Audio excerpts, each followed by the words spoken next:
নামাজ আপনার রিজিকের ব্যবস্থা করে দিবে। নামাজ আপনার দুশ্চিন্তা মুক্ত করে দিবে।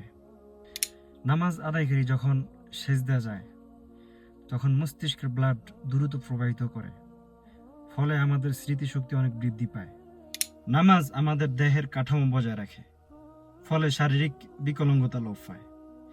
নামাজের মাধ্যমে মানুষের মনের অসাধারণ পরিবর্তন ঘটে।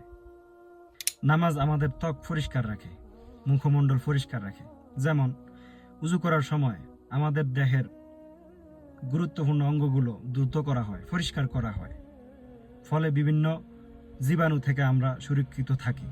কিশোর বয়সে নামাজ আদায় করলে মন পবিত্র থাকে, ফলে বিভিন্ন অসামাজিক কাজ থেকে দূরত্ব থাকে। নামাজের মাধ্যমে আমাদের শরীরে একটি ব্যায়াম সাধিত হয়, এটি ছোট বড় সবাই করতে পারে। ইব্রাহিম আলাইহিস সালাতু ওয়াস সালাম আল্লাহর কাছে দোয়া করলেন, কোরআনের আয়াত, রব্বি জাআলনি মুকিমাস সালাতি ওয়া মিন যুররিয়াতি, হে আমার রব, আমাকে সালাত প্রতিষ্ঠাকারী বানাও এবং আমার বংশধরদের মধ্যে থেকেও।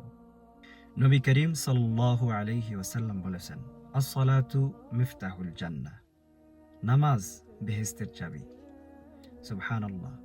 নামাজ দুনিয়া এবং আখিরাতের জন্য অনেক ফায়দা, অনেক ফজিলত।